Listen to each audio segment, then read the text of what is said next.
Let's go! It's episode 20 of the Island Shuffle. Woo! Hey, I'm Bean Levier. I'm James Brown. Welcome to our silly podcast. The premise of the podcast is as follows.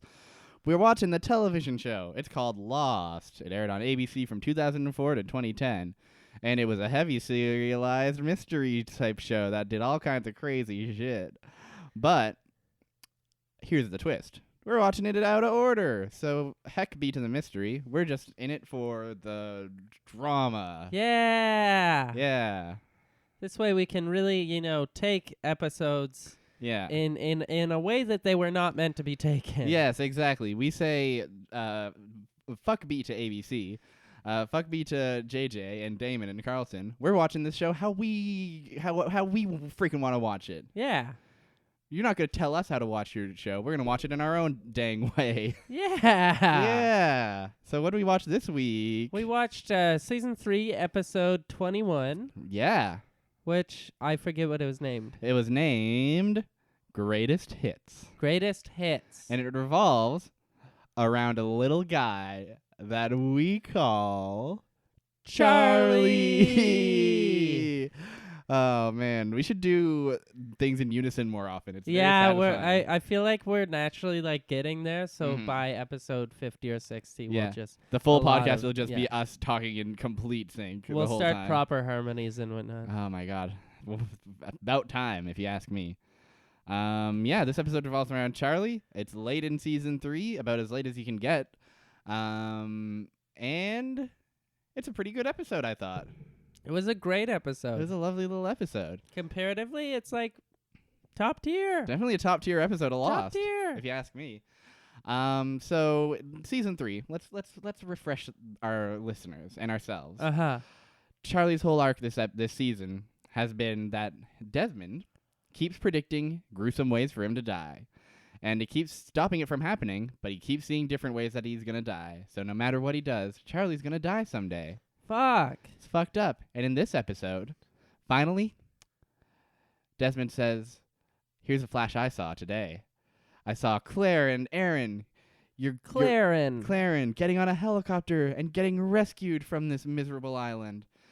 And Charlie's like, oh, that's great. I thought you were going to tell me that I was going to die. And Desmond's just like, buddy, my buddy. I am about to tell you that you're gonna die. And sure enough, you're gonna die. That's a fucked up superpower that Desmond has. Desmond's superpower is seeing Charlie die. It sucks. It's crazy. I think he wants Charlie to die just so that he can stop seeing it happen all the time. I liked it a lot the first episode, and this episode I felt or the first time that we sort of encountered this. Yeah. This episode I had a lot more sympathy for Charlie. Yeah, for sure. I think this episode, the whole route of this episode is very much framing it as a goodbye to Charlie. And he doesn't die at the end of this episode, but spoilers, he does die. The next episode or whatever. Really? He dies for real. That's sick. He dies for real. They kill him, we might never see that episode. We might never see that episode. Who knows? It could be the last episode we watch. It could be. How twisted would that be? That would be twisted. But hey, we are at the mercy of the dice. A lot of the gosh, I don't know where to really start. Where do you even start with this episode but at the beginning? At the beginning. I forget what the beginning was. What do I have written here? So the beginning is everybody's... They're gonna blow shit up is what I wrote. They're gonna blow shit up. Jack has led everybody to a broad clearing, and Charlie's just kind of like, what's with all the secrets? And Jack eventually says, gives a big speech about the state of things, which is a good catch-up for us, so we really appreciated it. Basically, he's been hanging out with Juliet, and Juliet basically told Jack all of the others' plans, which is that the others are going to come here tomorrow night and kidnap all the pregnant women. How many are there? One? There's one. They're going to kidnap Sun, basically. Yeah, I like how they keep referring to it as plural. They're like, we're going to get the pregnant women, and there's one pregnant woman. Yeah, they're going to get Sun, basically. We're getting the pregnant women! Got to get all the pregnant women.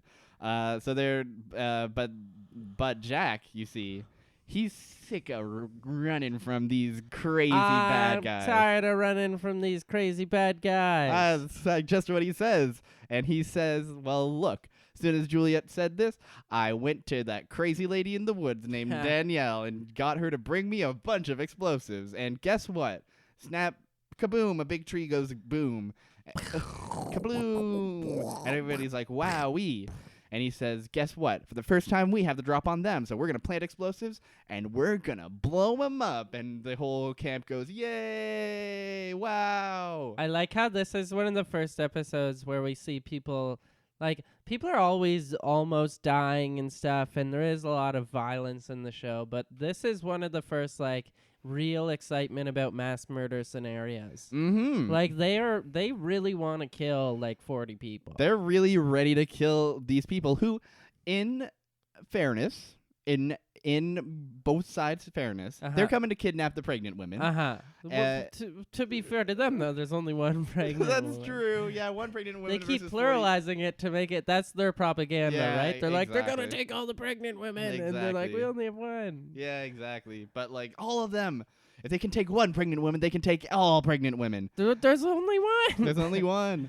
No, still, no. I mean, son shouldn't be kidnapped. It's true. It's fair. Mm-hmm. I can understand why they want to kill all the people. Yes. But at the same time. At the same time, this is the slippery slope that leads to Jack unloading a full clip onto innocent yeah, civilians. exactly. There's like, no one stops for a second and is like a bit taken aback by the thought of killing a bunch of people, and it's just too that everyone is a little too down with it. Like people are jumping aboard that you wouldn't expect to be so okay with just murdering a lot of people. Hurley's like Bernard is like, I'm gonna stay behind and fire a gun. Yeah, Bernard's gonna like kill 20 people. Bernard's it's gonna like, commit when murder. was that in his character traits? That was never there. I don't have murder in my heart. Apparently Bernard has murder in his heart. He was born with murder in his heart, which, I mean, he can't help it. He was born with it. I mean, you see the look that he gave Juliet that one time. That's a murderous look. True. That look is fucking crazy. It haunts me still. That is an all-time wildest acting moment in this show, maybe. All-time biggest looks. All-time, that's a big look. That was a large look. That was one heck of a grand look. So, they've got a plan to ambush the baddies. And Charlie's kind of dilling around, and Naomi comes up. Naomi, the pilot who parachuted onto the island. Payomi. And she's like, hey, you're that rock star that died, right? I mean, back when I was off the island, there was like tributes pouring out to you. There was a lot of posthumous releases about your music. And Charlie's like, that's weird. Okay. Thank you, I guess. Thanks, I guess. And they bond about both being from Manchester, I think. Oh, yeah. Mm-hmm. They're both Chester's men. Yeah, men from Chester. Men of Chester. The Chester's men. I heard a lot about Chester's Fields. Mm-hmm. In Chester's Fields, the choppies blow. The choppies blow. Row by row by row by row. Yes. Row by row by row by row. By row by row. By row by. Oh no. Row by row. This is awful. I think it's pretty good. I'm glad you stopped it when you did though. I think it went on for the appropriate amount of time. Good. I'm glad to hear that. Yep. Then what happens? So people are killing each other. People are killing each other. So the next thing that happens, sorta, is Jack is, getting things organized. He's like, you go there, dynamite here, blah, blah, blah, rigging stuff up. Saeed comes up and says, hey, check out this phone that I got from Naomi. Big news. It can contact that freighter that's 80 miles offshore or whatever. And if we can contact them, we'll get rescued. But here's a problem. The signal is getting jammed by something or other. By the signal jammer. By the signal jamming station. And they learn about how there's a signal jamming station under the sea. Under the sea. Sebastian makes a brief appearance. Yes, and he says, hey. Hey, that's where I'm from. I'm from under the sea. I'll take you there if you want. Mamma mia. It's a spicy sea ball. It's a spicy sea ball. So they are talking about it. Meanwhile, while they're talking, do accents. No, I don't think any of us can do accents. I think there is a lot of evidence, a lot of recorded evidence against us doing accents. What can you say? If it doesn't work once, just keep going again. Yeah, row by row. Row by row by row by row. And so Desmond comes clean. While this is happening, Desmond comes clean about the details of his flash to Charlie. And the details of Charlie dying basically go as follows. He's going to swim underwater, and he's going to turn off a blinking light, and then everybody gets rescued, and Charlie drowns, of course. And Charlie's like, well, I have to do this to save everybody? All right. And so he walks up to the gang who happen to be talking about this underwater station that's jamming the signals.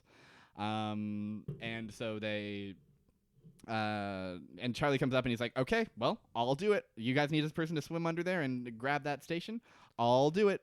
And everybody's just like, Charlie, you don't even know. You're out of your element, Charlie. You fucking crazy, Charlie. You spend most of your time just playing Wonderwall and being sad about True. heroin. He plays Wonderwall in this episode, and it's sick. It's very sick. And so for everyone, he's just like, oh, brother Charlie.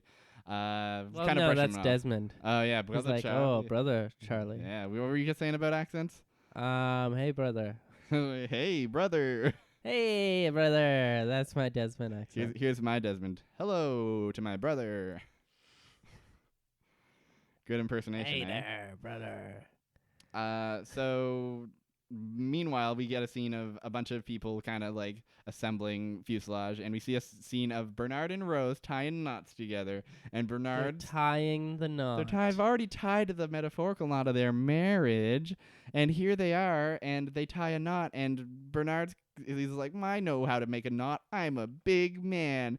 And then Rose tugs at that knot, and it comes apart like that. And Bernard's knot sucked more than any knot in the world has ever sucked. It's true. His knot just didn't work at all. It just didn't work. It took like 2 tugs for it to come apart. It was crazy. It was Bernard, very nasty. Man, I love you, buddy. I love you. You're doing a great job, but you don't know much about knots. I really appreciate how much Bernard we've been getting in these past couple episodes. I didn't realize how much Bernard is just like a dude who's there for the sake of being there. He doesn't do anything. He's just there. Like, I feel like Rose like has like a purpose. Rose is like there to like be a source of comfort for a lot of people. But Bernard is just like, well, here's my opinion. Very bizarre, like sort of comic relief, but sort of is supposed to be taken seriously. Exactly. It's a weird mess of a character. So anyways, everyone's setting up, but then Hurley takes one shovel full of dirt and then looks out and goes, "Hey, over there." And there's a boat that's come in, and everybody's like, what the hell? Who's this guy? And Saeed starts beating him up, but then Sawyer pulls him off, and he's like, no. I know this guy. He was next to me in the cages. He helped us get off that island. His name is Carl. Carl. I like Carl. Carl He's cool. is a good character. He's a good kid. He's a good kid. He's got a good head on those shoulders, if you ask me. And got a good heart. And Carl basically comes through and is like, you guys, the others are coming. They're coming to take all the pregnant women. Also, Juliet is a spy. And everybody's just like, oh, yeah, actually, we know that. This is not very helpful. But Carl's message is not just that they're coming. They're coming now, not tomorrow. They're coming right now. And he really does scream it like that, and it's pretty funny. He actually shouts, "They're coming right now," which is a thing I remember seeing a lot in like previews and like the trailers and such. That's almost definitely why they did it, because it seemed unnecessary. Oh yeah, he's got, and it's also the most emotion we ever see out of Carl. He's like, otherwise he's a pretty monotone dude. He pretty much just kind of like stays chill and is just like, well, we're going this way, but here he takes action. We're coming, they're coming. That's my Carl accent. Does that one work? A lot of your coming down. I noticed a lot of your accents sound like your grandma. Hey! Don't you say that? Respect your elders. This Banjo-Kazooie character. Oh my god. I don't know. Carl's okay. Carl's great. His weird voice, though. Carl's got a weird voice for sure. So then we see a flashback from the perspective of Ben and the others. And Ben kind of comes into the others' camp and says, you know, Locke had an accident. Also, we need to go right now for the women. And everybody's like, are you sure? Like, I thought the plan was tomorrow. And Ben goes, Jacob said now, which we know is bullshit. Yeah, because he doesn't even know Jacob. He's never even met the dude. He's never even met the guy. But anyways, he's saying, like, we're going now. And Alex overhears this and sneaks off into the jungle to meet her jungle boyfriend, Carl, and says, hey. JBC. JBK, I think. Actually, it's Carl with a K, I think. Carl, JBK. JBK. I'm more of a C Carl kind of guy, but whatever. I think I agree with C Carl. K Carl evokes that guy, that bearded fellow we know and love. I'm talking about Karl Marx. Karl Marx. Yeah. Karl Marx your papers. That'd be a fun little segment. On what exactly? On like a show. Karl Marx your papers. And then it's like a dude named Karl, but who I guess embodies Karl Marx in this scenario. Yeah. And then he just fails people for not being like socialist enough or something. All right, there's something there. That's definitely. I'm gonna go on a limb and say that like half of SNL's like oeuvre is worse than that. Sorry to slam SNL like that. Oh no, I love it. You gotta love it. Fucking slam them. Gotta slam them. So they're not talking about Lost. No, they're not. They don't. And if they do, it's they don't talk about it with the sophistication that we do. Sunil. Okay. What was that? Sunil. Snell. I get it. Snell. And then what happens? So they start prepping differently. They're like, yeah. All right, we got to do everything right now. We got to do everything. Everything has to happen right now. Let's put the TNT beside the tents. Put the TNT beside the tents. 3 people. That's fucking crazy. Do you think they planned that out? That TNT is almost just the word tent? Nothing is a mistake on this show. I think everything adds up, and this is one of those pieces of the puzzle that just... I would argue that seasons 4 through 6 are a mistake on this show. Well, we're not there yet, so it's season 3, and so everything makes sense. Who would have expected that the show would go downhill the second Charlie dies? It's interesting how he is the flame and soul of the show, and as soon as he's extinguished, so does something about the show. So we have to ask the question, because... Did we see any Sawyer in this episode? We did. Very briefly. Very briefly. He shows up just to kind of defend Carl, and then that's pretty much it.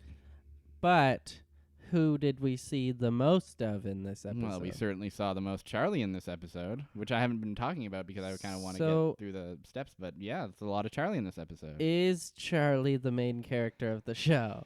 Now that's a tough question. Sawyer wasn't in it. Are we really supposed to believe the protagonist will barely even be in it? He'll just mention he's a footnote to Carl. That's true. I would offer a counterpoint. Last couple episodes we watched, barely any Charlie at all. In fact, we've barely seen Charlie up to this episode. He's been around. There was a couple episodes where he played role, but this is definitely the most Charlie per capita we've seen. That's true. So I can't deny that. You know what? You're right, actually. Yeah, we gotta. I don't think Charlie is the main character. I'm willing to hold on to it, and if we see a trend of more Charlie, then because there was a brief moment where Juliet was the main character of the show. I'm gonna suggest something crazy. I think Bernard might be the stealth protagonist at this stage. Fuck! Wouldn't that be incredible? Yeah. Wow. He's the audience avatar. You know what would have been awesome if they just switched actors for Locke and Bernard. You had just like this bumbling dude like being the very stoic like serious character of Locke, and then the like comic relief guy was just this like bald, like sort of ripped. Here's the thing. I think like Locke's actor could play the hell out of Bernard. Yeah, that's true, actually. And it would be sadder, though. It would be a little bit sadder, but I think there's a sadness to Bernard. There's a mopiness to Bernard. There's an unexplored sadness to Bernard. Yeah, for sure. It's just kind of there, and it's never really brought up, but it's definitely there. And I think that there's also like, I mean, you saw that look in last I know, episode. That was the sadness coming out. That was the sadness coming out, and I think that you bring that to the forefront of Bernard's actor. That rounds Locke out just fine. That's you have that like true. hint of that's true. edginess. I think you were onto something. Let's pitch this. Let's do it. Okay. We just pitched it. It's pitched. It's out there. It's in JJ, the wild. we know you're listening. Hey, JJ. Make it happen. Make it happen. Star Wars Episode 9? No time for that anymore. Our idea now. Sell Lost to Disney. I want a new Lost movie every year. Please. Oh, my God. That would be the dream. You know what would have been good? What's that? If seasons 4 to 6 of the show Lost got lost. Whoa. Now that's comedy. Yay. All right. Where were we? Where were we? So they're going to shoot the tents. They're going to shoot the tents. Basically, they're now orchestrating it. So 3 people are going to stay behind and shoot the tents. Jack is going to lead most of the rest of the people out to the radio tower where Danielle's signal is broadcasting so that they can swap it out with a new message saying, hey, come out here, holler at us. And while all that's going on, Desmond and Charlie are going to sail out, and Charlie's going to swim down to the looking glass and flick the switch. So all the pieces are in place, and everybody's going. So that's kind of the whole, like, that's the, like, main action is moving pieces into place. Because we have not seen the denouement. Yeah. We haven't seen these things take place. It ends on a cliffhanger before the plans can be enacted. So, yeah, that is sort of the main story. But the icing on the cake of this story is, of course... The icing on the cake. Go to jail. I apologize. I don't even know what you're trying to do with that one. I don't know. It came to me, and then I went for it, and I don't know if I should have. No, I don't think you should have. Okay. But we'll just move on. We all learn our lessons. Yeah. So stupid. So this episode revolves around Charlie, and so it's a lot of Charlie. He learns about the flashes. And he spends a lot of time. He says goodbye to Claire for what is likely the final time. He says, he reconciles with Desmond. He even says goodbye to Hurley before he takes off. In a very sweet scene where Hurley's just like, hey, I want to help, and I'm tired of trekking. Can I come with you? And Charlie basically says, like, fuck off, buddy. And Hurley's just like, okay. But then Charlie goes, wait a second, then runs up and gives him a big ol' hug. And he says, just remember, buddy, no matter what happens, I love you. And Hurley's just like, yeah, whatever. Love you too. And then Hurley. It's so perfect. What a good scene. I want a Hurley episode. Yeah, we'll get one. I want him to be the main character. Oh, he should be. Oh, man. There's a case to be made for Hurley as the main character. There's a strong case. There's a fucking palette to be made. Oh, yeah. That's palatable. So all of Charlie's flashbacks are not really like, traditionally, it's like there's a kind of a narrative thread through the flashbacks. And it kind of is like, here's the story of how, Sawyer killed the wrong guy or something like that. Here's the story of how, Kate killed the right guy. This one, every flashback is kind of just its own thing. Its own little miniature, like, vignette almost. And there's no real thread to it other than, like Charlie, after it happens, we see Charlie write down what just happened on a little piece of paper. And at the end, he says, before he dives down to meet, his fate, he says, hey, Desmond, give this little piece of paper to Claire, would you? These are my 5 best memories of my whole life. And they're not much, but they're the best things I've got in my silly, sad little life. And I just want you to give them to Claire. Because I really don't have much else other than these memories when I'm gone. And it's like, damn, all right. It's sort of sweet. It's a very sweet and touching scene, and it's a little bit corny, but I think it works pretty well. Yeah, it does work. It works. The show was better when it was a little bit corny. I think, you need a little bit of that corniness, and I think it's good to have, have a farewell to a character like this, instead of just being bam, you didn't see that coming. Now they're dead. Anyone can die. Yeah. Here they have a chance to really just make it a whole kind of thing. In this show, at least. In this show, it was very fitting. Yeah, for sure. So what were his moments? He had number one, the first time he heard himself on the radio. Yes, he hears himself on the radio, and they're all miserable and sweating in the rain. They're on a dirt road. The van's tire broke off. Yeah, and Charlie's like, "I quit the band," and like, not the time, Charlie. But before he can really quit, they hear that good song that we all know and love. On the radio. Comes on the radio. You all, everybody. That's the one. You all, everybody. I would love acting like those stupid people wearing expensive clothes. Oh my God. You all, everybody. My. You all, everybody. Wow. You all, everybody. Damn. Yeah. It was like I was in the room with Charlie's shitty band. Yeah. That song is really funny because it's like that's one of the, even in like the show that asks us to believe that God is real and the devil is a bad liar, even in the show where time travel exists, one of the greatest stretches is a world where this song is a smash success hit that takes the world by storm. I like that song. The thing I like most about that song is it is something that is manufactured specifically to be generic. It's like Charlie's like Drive Shaft isn't supposed to be a good band. Yeah. They're supposed to be like, well, they're one-hit wonders. Yeah, like, exactly. They're not actually very good. Yeah. And it's made just to be like so 5 out of 10. Yeah, it's just like you hear it and you're just like, I guess that's a song. Yeah, I can confirm exactly. that that's music. Exactly. It means almost nothing. It's really like, yeah, they do nail that kind of, don't they? I never really thought of it that way. You're right. So one of his second memory is he's learning to swim at the pool with his dad, and his dad has like a very weirdly specific accent. Yeah, his accent sucks. His accent sucks. It's like a pretty normal, like, you know, we're one to talk about sucky accents. Yes? What are you talking about? Oh, whoa, who stepped into the room just now? It's me. A German person.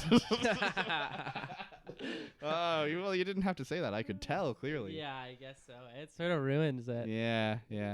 So here's basically Charlie's a little kid, and his dad's in the pool, just like, "Come on, Charlie, I'll catch you. You don't have to worry. I know you're scared of the water, but I'll catch you." And he jumps, and he's like, "I'm scared. I'm a little kid," but he jumps in, and it's fine. And his dad catches him, and they're having a grand old time. It's dope as shit. It's just a nice little moment. It's just cute. It's a lot of nice little moments, and I kind of wish that the show did more stuff like this. Yeah. Had more like just like unfocused flashbacks that don't have to have a narrative thread to them. Yeah. Other than just instead of like, because when it's like trying. Like, I don't know, something about it just being like these fleeting moments. Well, it leaves more of an impact. Well, and it's so much more real because Yeah. there's so many instances that we've seen so far of them just ruining characters because they need to like add to the character's story. Exactly. And they want to make it exciting, but it's like so bullshit. Yeah, like when that random lady helped Kate like hide from the FBI. That's bullshit. That sucks. It was not believable or fun to watch. The third memory of Charlie's is he wakes up in a bed with two women. Oh yeah, and that's it. That's it. And Charlie just like goes smug and is like, "Yeah, write that one down." That time I woke up in a bed with two ladies. Yeah. Actually, no. His brother wakes him up from that scene and says, "Here, I want you to have this special ring that says DS on it. It was passed down from my father and his father before him and our father. It's an important heirloom. And I know the firstborn is supposed to have it, but I want you to have it." And Charlie's like, "Well, okay." And he's still wearing that ring to this day. That was a nice try. Yeah. Good job making up what actually happened. Yep. But what really happened is Charlie was in a bed. He was sleeping. And then his brother went up to him and he shook him lightly and he said, "Psst, Charlie. Yeah. September ended." Oh my god. Oh my god. I liked that one. I'm proud of that one. It's pretty good. It's better than the ISIS one, for sure. Definitely better than the ISIS one. Yeah. But yeah, I'll stand behind that one. The ISIS one, fuck. You could criticize me for that one, and I'd probably agree with you. That's what I think. Yeah, I'll openly criticize you for it right here, right now. It was a bad one. Fair. Hey, I agree with you. Hey, we all make. But you're right. What you said was actually true. It wasn't an elaborate pun. It was fine. It was pretty good. The thing about this ring is it doesn't look like an heirloom that's been passed down between generations. It looks shitty. It looks like it came from a cereal box. It's got like fucking like it's like 8-sided star silver, and on it is like D and S in like the Time Splitters 2 logo font. That is exactly the font. That's Holy exactly the shit, font. good pull. Yeah, I'm surprised I managed to pull that one out. All you But Time that's Splitters the fans out there, font. that's exactly the font. Yeah, And it's like that was just clearly not made in like the 1800s. Exactly. It could not have been. I do not believe it. That font didn't exist. No, Time Splitters 2 invented that font. Exactly. In the future. Yeah. So he has that memory. He has another memory of God. What is the fourth memory? Hey, I have a note. The fourth memory is Charlie. busking. He saves the lady. He saves the lady. Charlie's busking and playing Wonderwall. Yes, as all hunks do. As all hunks do. But then the rain starts, and he's like, well, got to put it all away. And so he runs down the alley, and he sees a lady getting mugged. And Charlie says, you know what? I'm going to do something about it. And he does something about it. He goes and stops the mugger. And he goes, hey, what are you doing? He hits the mugger with his guitar, which is cool. Which is very cool. And then the mugger flees. And the lady's like, 3 people walked by, and none of them did a dang thing. And you're the first person who helped me, so that makes you a hero. And Charlie's just like, well, okay. And then later remembers it and writes it down. One of the best moments of that man's life. Yeah. Good thing that lady was getting mugged. Yeah. So Charlie could feel good about himself. Exactly. It all works out in the end, as long as Charlie feels good. Yeah. The final memory is Charlie meeting Claire for the first time. It was sappy. It was cute, though. It was good. It was very sappy, and it was good. We saw them like back in season 1 times where all the fuselages everywhere. And Charlie walks up, and sits down next to Claire, and Claire is very pregnant, and they have a cute little chat about how they're definitely going to get rescued for real. Charlie pulls the line, first time in a plane crash. Yep. It's like, oh, Charlie. You little silly. You little scamp. You little scamperoni. Scamperoni and cheese. Nothing can keep you down, you little scamperoni and cheese. Except for plane crashes keep him down. And heroin addiction. Oh, yeah, heroin addiction. He beats that, actually. Only because, well, no, actually, he does have a heroin supply and rejects it. No, that's true. Yeah, he beats it. So, hey, Charlie, things are looking up for Charlie, except for his fated death. But yeah, I mean, which just keeps happening over and over and over again. Exactly. If Desmond didn't exist, Charlie could live a nice life. Charlie should just kill Desmond, I think. Yeah, Charlie makes your hamburger a beautiful thing. So he shares all these memories with Desmond, and he says, here's this list of Desmond for you. Number 1, Desmond. Number 1, 2, Desmond. Number 3, Desmond. I need 4 and 5. Number 4, Desmond. Number 5, Desmond. Wow, I liked them all. Yeah, thank you. I've been working on those for decades now. Decades, wow. Descades. Wow. Desmond Cades. Desmond Cades. Oh, that's a mouthful. So Desmond basically sees this list and he rejects it. He says, you keep your memories to yourself. You know what? Maybe the reason I'm seeing these flashes is because I'm supposed to take your place dying. And he says, I'm going to do it. I'm going to do it now. And Charlie's just like, no, you're not. And bops him with an oar. Hits him with an oar. And he says, you know it's my fate. And he dives down to the looking glass. And he dives and he dives and he dives. And he gets there. But it's not flooded. He goes up and he can breathe. And he makes it. And for a second, it seems like he's not going to make it. But he makes it. And he gets up and he's like, yay, I did it. I'm alive. But then, who runs out but 2 strangers? And they have guns and they're aiming him at Charlie. And flap, the end. That's the end of the episode. Good cliffhanger. It was a great cliffhanger. Yeah. It was cool. I didn't expect it. Mm-hmm. It was Charlie. His is the last face I saw. Mm-hmm.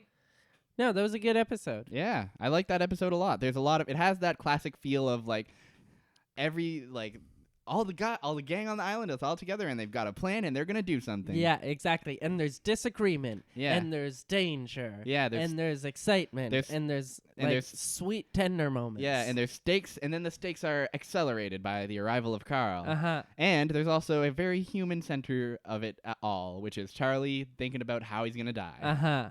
Mortality. Yeah. It's a good ass episode for sure. It's great, yeah. Mm-hmm. I liked it. I liked it too. I'm trying to think. Let me go through my notes and see. Oh, when he writes down about him going to or learning to swim. Yep. He writes learning to swim at Butlins. And I sort of wonder what that is, and I love it. Oh my god. Okay, so we gotta. Butlins has to be. Fuck. Even saying it is good. Just it feels like so correct coming out of my mouth. Butlins. Butlins. It sounds like a name we would make up if we were being goobers. But is what he loved about it the learning how to swim, or is it the Butlins? I think it might be. I think the Butlins are really doing a lot of the heavy lifting there. Yeah. For sure. Butlins. I love Butlins. Another scene I want to highlight is the scene where they're trying to figure out who's going to stay behind and have guns. And the first candidate is Bernard. Yeah, that's a weird one. That's a weird one. And Bernard shoots a can, and Saeed's like, all right, I guess. And Rose is like, are you sure? These guys are like, they're really going to murder you. And Bernard's just like, I can do it. I got it. It's fine. Don't worry, I'm a dentist. I'm a dentist. I have tea. I can murder just fine. Fucking Bernard, you don't know shit about murder. You don't know Bernard. True, actually. But Bernard. You don't know nothing about Bernard. Which do you prefer, Bernard or Bernard? I am a big fan of Bernard. Bernard. I like Bernard too. I like Bernard because it's just like melts in your mouth. It sort of sounds like what a 5-year-old would do to make a mix CD. I Bernard it. Yeah. Do you want this CD? I Bernard it for you. I like this 5-year-old who has a mastery of compact disc technology. Sup? Bernard this disc. What's on this disc, kid? Oh, Eminem. Probably rap. And Limp Bizkit. Oh my god. Simple Plan. Right in the peak of CD burning. Blink 182. This 5-year-old should not be listening to Eminem, I don't think. Eminem.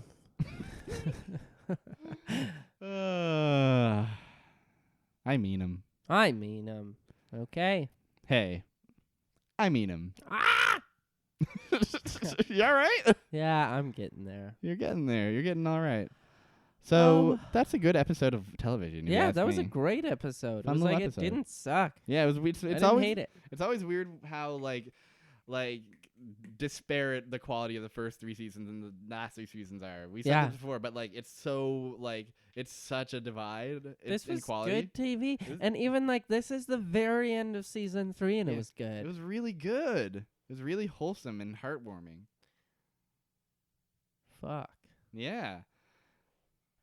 I don't know. What else? Do you have anything else you want to add? I want to add one more thing. It's not quite about this episode. Uh-huh. It's about the show as a whole. We've been doing this for 20 whole episodes. Yeah. And I thought it'd be fun to. So I made us a little private spreadsheet, listing off like what episodes we have and haven't done. Uh-huh. And the first episode. No. Sorry, I'm getting my thoughts all jumbled up. I just want to point out that season 3 is the season we've watched the most of. How much have we watched? Like 6? We've watched, as of this episode, 7 episodes from season 3. Wow, that's a lot. And yeah, I feel very comfortable with season 3. I know what's going on. Yeah, season 3 we have like a pretty whole picture of. And the least we watched is, of course, season 5. We've only watched 1. Every other season, we've watched 3 episodes. Wow, that's cool. How weird is that? That's very cool. And there's one chunk of 3 unbroken episodes that we've watched as well. Oh, of course. In the middle of season 4, we've watched 3 episodes in a row. And those are all the season 4 episodes we watched. Yes, absolutely. That's cool. I like that. I like that. I did it mostly so that we would have. I made this sheet so we would have a reference, basically an easy reference, so that because we're getting at the point now where we're gonna roll and we're gonna wind up with some repeats, maybe. Like there's a 1 in 6. We're 6 of the way through this, so there's a 1 in 6 chance we'll get a repeat. Right? Yeah. So I did this in the interest of doing that and just having that information handy. But as a result of that, we ended up getting some interesting data. And so the state of the island shuffle after our first 6, I guess, our first big 20, is that we know about season 3 and some other stuff too. A little bit also. I'm going to do a roll for next week. Yeah. From 1 to 120. We're going to watch episode 97. What have we got here? Well, that seems like season 5, eh? It does seem like season 5, eh? I love that. You gotta love that. Now, the problem is, how do I get to Google Docs from here? Oh, we should have probably prepared this a little better. List of lost episodes. 97, I think. 97. 97. 97. You got it. Mobisodes. Don't worry about those. What are those? They're episodes that were released for mobile phones. No way. They're that little short episodes. They suck. Don't worry about those. Whatever happened. That's a Kate episode. Oh, and really? it had a lot of viewers. It had a lot of viewers, eh? Okay. So that's going to be a season 5 episode. That's Yep. great. All right. I'm excited. Love it. We're going to be going back into that hot mess. That's great. What a delight. Can't wait to go back in time. I can't wait to go back in time. Back to the 70s, baby. Back to the future. Led Zeppelin. Woo! Pink Floyd. Woo! My mom. Yeah. Woo! Woo! Shout out to James Brown's mom. Yeah. All right. I think that's been this week's episode. Thank you for listening. Thanks for listening to the greatest hits. It's been a wild ride.